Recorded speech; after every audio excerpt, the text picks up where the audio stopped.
What I have here is a Carrera 32nd scale Plymouth Roadrunner stock car slot car. I'm going to perform a livery change, so stick around. I'll show you all the steps I took to go from this to this.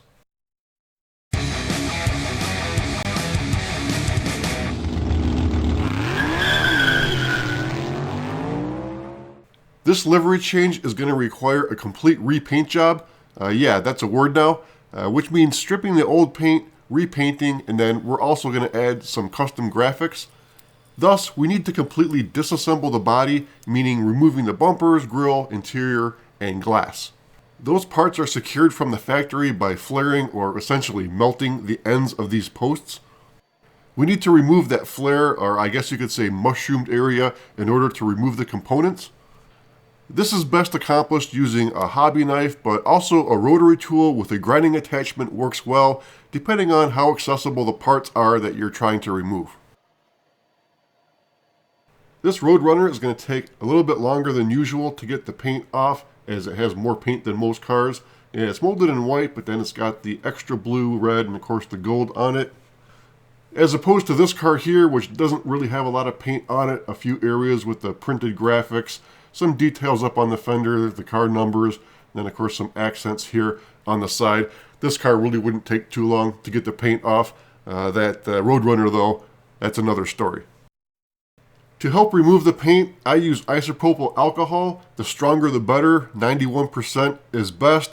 You can use 70, it'll work, just not as well.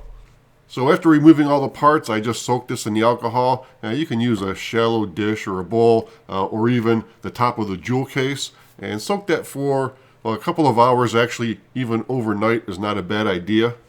I've tried mineral spirits to get the paint off, but it doesn't seem like that works at all, and I hesitate to use other solvents that are more caustic like acetone, as it could very well attack the plastic. Now, using the isopropyl alcohol isn't magic. The paint's not going to just fall off. It is going to require a little elbow grease, but it is safe for the car.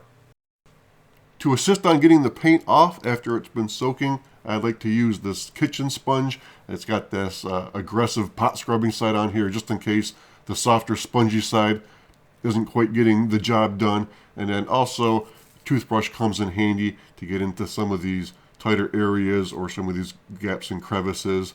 And also, cotton swabs work out pretty well too. And that way, like some of these areas, right, the gaps between, the doors and the fenders. And then down here, there's these details with the marker lights and the door handles, of course, and then also this duct here on the quarter panel. To spray the car, I'm using a Testor's Enamel. Now, enamels are a really hard paint, so they should resist scratches and wear more than maybe some other types of paint. And I'm using the Testor's because I know for sure that it's safe for this type of plastic. And that's not to say that like a Rust-Oleum or Krylon isn't. I'm just not taking any chances. As it turns out, this car clamps itself really well on an empty beer can, so this way I can hold it and rotate it while I spray. 2 light coats to start, about 20 minutes dry time in between, then a heavier third coat in order to get that nice wet gloss finish. And now for the design, which is essentially just the graphics or the decals. And what I didn't mention before though is this car is for Slater. It's a gift, so be sure to keep it on the down low. But the reason for the change is that I'm going to personalize it for him. I'll explain. Slater and I used to run NASCAR online, and one of the cars he ran had a livery he themed after his fantasy football team. I'm going to use that as a basis for his slot car, but it'll be simplified somewhat, which is fine because it'll be closer to the liveries of the stock cars of that period anyway, which were, for the most part, quite basic. I'm going to design a skin that I'll import into the GN70 mod of the racing sim first to get an idea of what the finished product will look like.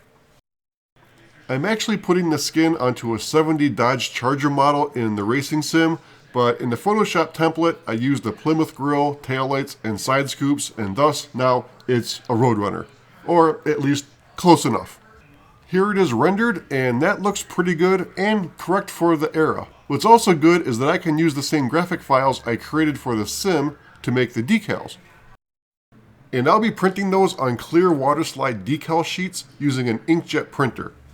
Therefore, any areas in the design that are supposed to be white will actually be clear and will turn the color of the background, in this case the color of the car, when applied. Now, in my case, that's white, so it's all good. But if you're putting decals on a colored car, you don't want to use clear decal sheets, but rather white sheets instead. I'll put links for both the clear and the white waterslide decal sheets in the description. Here's the decal sheet printed. Now, because we did this with an inkjet printer, we can't use these as is. As soon as you put them in the water to do the transfer, the ink is going to wash off, so we need to seal it up, and I'm just going to use this Krylon clear coat. And you need to be careful with this, the first coat or two very light. If it's too wet, then the ink on the decals could actually start to run. And I'm going to tape this down to be sure it doesn't get flipped over from the force of the spray. After the first two light coats, a third heavier coat should do the job. I'm going to put the body back together before applying the decals. Now, if you were thinking you wanted to clear coat your whole car after the decals go on, then obviously leave this step until after. And if you are going to clear coat, be sure that your clear coat is the same type of paint as your base coat, as different types of paint sometimes don't like each other. If you wanted to replicate the factory method for securing those parts, you could do that by heating up a knife or something similar and then using it to reflare those posts. However, I prefer just to use CA. CA is short for cyanoacrylate, or also known as superglue. 1 or 2 drops at each connection is plenty, and use the medium or thick viscosity glue. Don't use the thin CA. It'll run everywhere, and you run the risk of the fumes fogging the windows, so be careful when working around the cockpit, glass, and the headlights also. This brings us to the decal application. Now, I filmed all the decal application in time-lapse with no detail on how the process works, just assuming that everybody knows how waterslide decals work. And then later I thought, well, maybe not everybody knows how to do that. So I created a separate segment on working with waterslide decals for those that are interested, and I put that segment near the end of this video.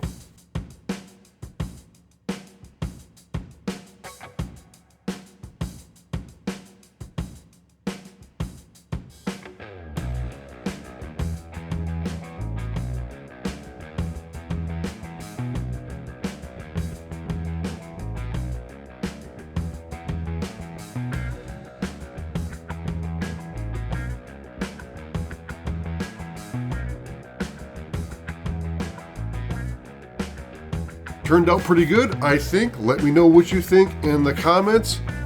I'm going to get this back in the case and get it wrapped up.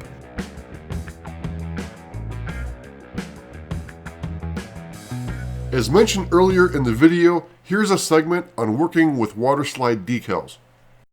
Because I had already used all the decals for the car, I printed up a little mini set here for the demo, and this has been sprayed with the clear. And because this is all one sheet here, we're going to cut all these out individually, and we're going to cut them out very close to the printing. We don't want a lot of excess material, and the closer that cut line is to the printing, the less likely you are to see the edge of the decal. And then we're going to drop that into a dish of water, and I've heard before sometimes people say to use warm water. I never use warm water. Room temperature water always seems to work for me. And then we're going to let that sit for about a minute. Because I had already put all the decals on the slot car, I needed to find a new subject. The best thing I could find was this mug here that we'll use for our workpiece. And then again, after about a minute, the decal will start to loosen up from the backing, and then we can pull it out of the water and then slide it off the backing onto our workpiece. A few moments later. I'm using tweezers to pull the decal out of the water. Sometimes if you just use your fingers, that decal will come off the backing completely and then stick to your finger, and then you have a little situation there. So sometimes using tweezers is the way to go. And then applying it by holding the top layer and pulling the backing out from beneath it. And while the surface and that decal are still wet, you can slide this around to get the correct positioning, and then when it's in the position that you want, Now some people like to squeegee the water out from underneath the decal. I prefer just to use a napkin and lightly blot it, and that will push out the excess water from under the decal, and at the same time the napkin will absorb that water. Now after drying with that napkin, this will still move around. Not as easily as before, but it'll still move until it's completely dry. So just keep that in mind while handling the object if you're going to be adding other decals after this.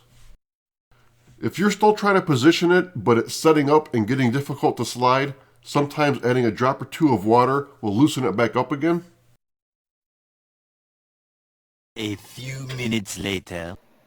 Actually, it's more like 20 minutes later, and this is completely dry now, and I'm rubbing this as hard as I dare to not break the mug actually, and that's not moving anywhere. It's stuck on real well. If you enjoyed the video, be sure to give it a thumbs up, subscribe if not already.